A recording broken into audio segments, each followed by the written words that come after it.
Bonjour à toutes et à tous et merci de nous retrouver sur Sciences Po Télé, la télévision des étudiants de Sciences Po, pour ce nouveau numéro de Témoins de campagne, l'émission de décryptage de l'actualité de la campagne présidentielle. Aujourd'hui, notre invité est l'un des ténors du Parti socialiste, soutien à François Hollande, actuellement député de la 6e circonscription du Pas-de-Calais et ancien ministre de l'Éducation nationale et bien sûr de la Culture. Il s'agit de Jack Lang. Bonjour Jack Lang.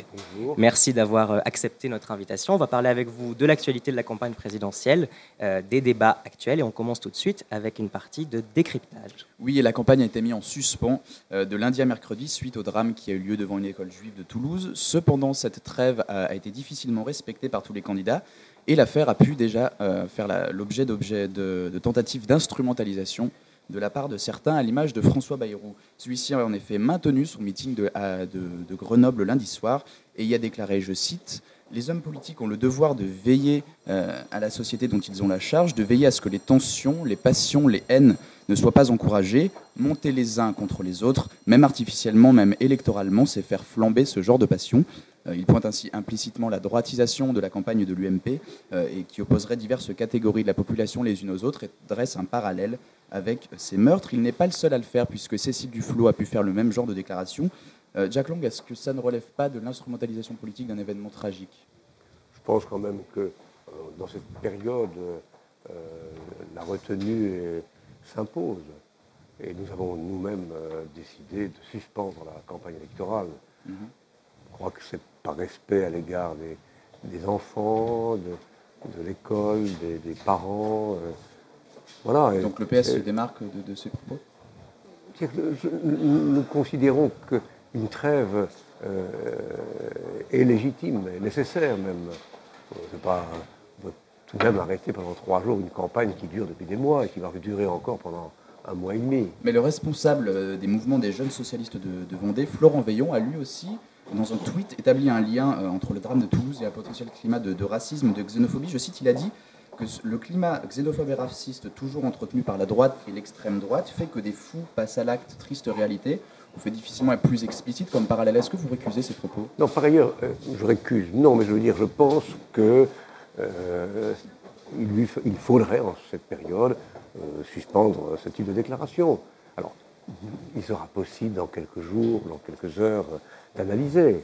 En plus, on rappelle qu'à l'heure où nous enregistrons l'émission, le principal suspect a été identifié comme relevant d'un mouvement Moudjahidine et qu'il est encerclé par le RAID, mais pour l'instant, on n'a pas plus d'informations à l'heure où nous enregistrons. Et donc il faut connaître aussi les tenants et aboutissants qui ont conduit cet homme à commettre ces monstrueux crimes, que par ailleurs, ça ne date pas d'hier, depuis 5 ans, 10 ans, une certaine droite propage des idées xénophobes, non seulement propage, mais accomplit un certain nombre d'actes qui témoignent d'une forme de... Vous pensez à quoi ? Disons, pour parler vite, je pense par exemple à ce qui a été décidé, je me suis élevé contre, décidé concernant les étudiants étrangers en France. La circulaire Guéant. La circulaire Guéant, que nous abrogerons le moment venu. Donc vous pensez que de tels parallèles sont légitimes ? Non, je ne dis pas qu'il y a un parallèle à établir. Je ne sais pas, je ne connais pas, ni vous ni personne, nous connaissons exactement les mobiles de ce personnage. Donc il est prématuré et par conséquent inapproprié d'établir un lien de cause à effet entre le comportement de ce personnage monstrueux, abominable, et un climat qui par ailleurs a pu être entretenu à différents moments. Alors on va passer à la véritable campagne et la prise de la Bastille par Jean-Luc Mélenchon ce week-end. Oui, c'était l'événement politique des quelques derniers jours. Ça s'est passé dimanche 18 mars à Paris, place de la Bastille. Jean-Luc Mélenchon, le candidat du Front de gauche, aurait rassemblé plus de 100 000 personnes selon ses propres sources. On rappelle qu'aucune source policière ne vient confirmer ces chiffres puisque la police n'a pas compté le nombre de personnes présentes place de la Bastille. Alors Jean-Luc Mélenchon, le candidat du Front de gauche, est passé en quelques semaines de 5% d'intention de vote à aujourd'hui environ 10 à 11%. Face à cette montée du candidat du Front de gauche et en face à la remontée dans les sondages de Nicolas Sarkozy, François Hollande ressort son concept, sa stratégie de vote utile. Il conçoit l'élection présidentielle comme un référendum anti-Sarkozy, je cite ses propos. Jack Lang, est-ce que la montée de Jean-Luc Mélenchon dans ces sondages vous fait peur? Rien ne me fait peur. Je suis très confiant. Je suis serein. Ça mobilise la gauche en général, ou bien est-ce que vous Oui, pensez que ça peut entraver... je pense que le moment venu, si vous voulez, je ne vais pas en dire beaucoup parce que, encore une fois, nous sommes jusqu'à demain ou après-demain dans une période de trêve. Je ne veux pas tenir des propos qui seraient en contradiction avec cet esprit, mais je suis confiant dans le résultat final, même s'il faut, jusqu'au bout, comme toujours, se battre, convaincre, persuader. C'est évident que plus le score réalisé par François Hollande sera élevé, plus ses chances de victoire au second tour seront certaines. C'est une loi de la mathématique et de la psychologie électorale. Pardon. Est-ce que la crainte d'un 21 avril à l'envers existe au PS avec la montée de Jean-Luc Mélenchon actuellement ou pas du tout? Non. Enfin, je n'ai jamais entendu proférer un tel sentiment. En plus, on ne conduit pas une campagne ou toute autre, disons, action politique habitée par un sentiment de peur.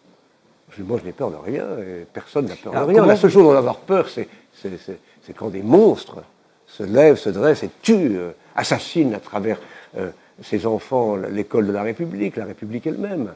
Ça, oui, ça mérite d'avoir peur et surtout de combattre avec la dernière énergie ces sentiments de racisme, de xénophobie. Passe après. Une dernière petite question concernant Jean-Luc Mélenchon. Une grande partie de son électorat a vous préféré la victoire de François Hollande, mais vote quand même Mélenchon. Comment vous expliquez cela? Pour l'heure. Oui. Le premier tour est dans un mois, ou un mois et demi, une semaine. Parce que dans cette période-ci, c'est pas anormal que les électeurs de gauche fassent un peu l'école buissonnière. Mais je pense que beaucoup feront retour à la maison le moment venu. Alors on va parler justement de ces estimations électorales avec le point sondage de la semaine et la remontée depuis son meeting de Villepinte du président candidat Nicolas Sarkozy. Il a été donné pour la première fois en tête la semaine dernière par un sondage Ipsos. Et de manière générale, les écarts avec François Hollande se resserrent. C'est donc le scénario du coude à coude qui tend à s'imposer au fur et à mesure que la campagne avance, avec des candidats à peu près à égalité autour de 27 à 28% des intentions de vote. Alors notons toutefois que ces sondages doivent être manipulés avec prudence, puisqu'il apparaît que 40% des électeurs ne sont pas encore certains de leur choix de vote au premier tour. S'il ressort de ces sondages que Nicolas Sarkozy aura moins de réserves de voix que François Hollande parce que les électeurs du FN vont tendre à plus s'abstenir au second tour alors que ceux du Front de gauche se rallieraient plus massivement à François Hollande, pour espérer l'emporter, le candidat du PS devra néanmoins rassembler au-delà d'une gauche qui reste minoritaire dans l'électorat et donc courtiser l'électorat du MoDem qui se reporte pour l'heure à 32% sur Nicolas Sarkozy. Justement, quelle est la stratégie pour vous à adopter pour François Hollande face à cette tentation entre rallier la gauche et rallier le centre? Je vous parle comme je sens les choses. Bon, je me méfie énormément des sondages. Bon, ils donnent quelques indications sur la durée, sur la longue durée.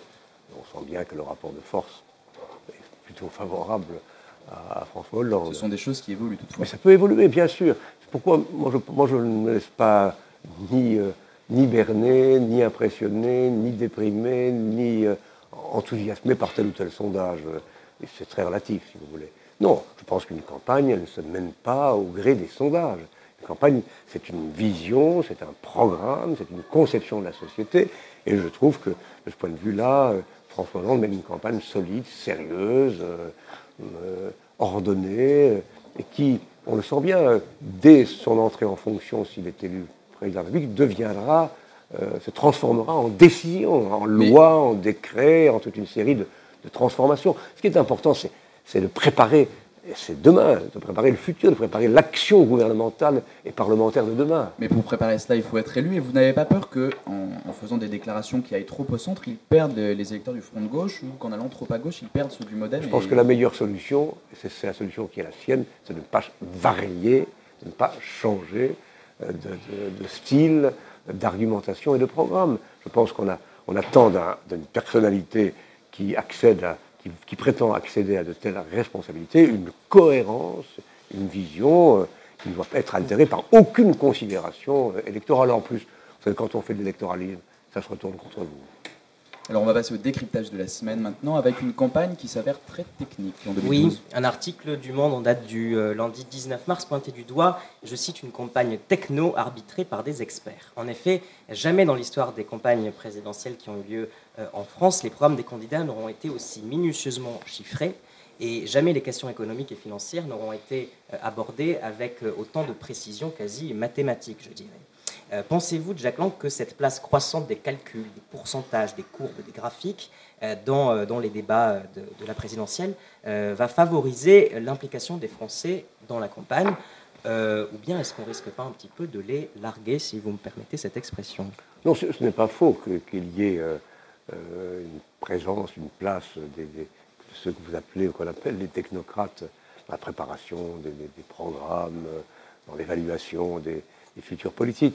On peut d'autant plus le comprendre que nous connaissons une période de crise et que surtout la situation qui sera léguée sera financièrement très difficile. Je ne vais pas vous faire de dessin ici à Sciences Po, aussi bien la dette que les déficits commerciaux. Voilà, c'est le carcan de la dette qui impose cette rigueur. Oui, mais en même temps, dans mon esprit, si on prépare bien les choses, sur le plan fiscal, sur le plan matériel, sur le plan budgétaire, c'est une façon aussi de gagner une vraie liberté pour pouvoir agir dans les domaines clés.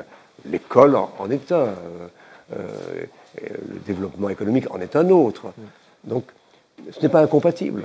Peut-être qu'on pourrait souhaiter que dans cette dernière phase de la campagne, une place plus grande soit donnée, je dirais, à ce qui a été appelé par Hollande le rêve, oui.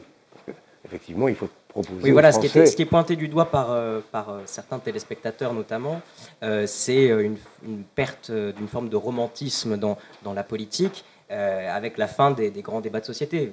Du moins, ces grands débats s'atténuent au profit Il y a des débats de société quand même, vous savez. Bon, peut-être qu'ils ont été, dans la période récente, détournés par les attaques personnelles, par exemple. Je ne vais pas en dire plus à l'instant, dans cette période, disons, entre guillemets, de trêve. Et tout à coup, la mise en cause de l'un ou de l'autre l'emporte sur les projets de fond. Mais disons qu'il y a quand même des questions par exemple, lorsque François Hollande dit « je veux supprimer le cumul des mandats », ce n'est pas une mince réforme en France. C'est-à-dire c'est un changement de démocratie. Ça veut dire désormais, les ministres seront ministres à part entière, pleinement, totalement, à 100%. Idem pour les parlementaires, idem pour les élus locaux. C'est un changement de la démocratie. Lorsque François Hollande dit qu'il veut assurer l'égalité entre les orientations sexuelles, ce n'est pas une mince affaire. Est-ce que ce sont ces thèmes-là qui dominent la campagne? On n'a pas vraiment l'impression dans les interventions télévisées. Peut-être pas, vous avez raison, pour l'instant, pas suffisamment. Pas suffisamment. Moi, je souhaiterais, en effet, que dans la dernière phase, les Français puissent se reconnaître à travers l'un ou à travers l'autre, par l'idée, par un message concret, par un message futur, tourné vers le futur de la société qu'ils veulent l'un ou l'autre construire. Ça va se jouer sur des valeurs, donc. Je le souhaite, moi. Je pense que oui. Ce dernier mois. Je pense que oui. Finalement, c'est là-dessus que ça se jouera. La déclaration de campagne de Nicolas Sarkozy avait été axée sur un certain nombre de valeurs, de points clés. François Hollande va se recentrer sur ce point-là aussi. Déjà, il s'est exprimé simplement, peut-être qu'il n'a pas été entendu suffisamment, sur les valeurs de justice, sur les valeurs d'égalité, sur les valeurs de respect. Je pense qu'il l'a dit clairement et fortement, mais sans doute dans la dernière ligne droite, faudra-t-il être plus centré, là vous avez raison, sur les questions du futur, les questions de valeur. Jack Lang, restez avec nous, on passe à la seconde partie.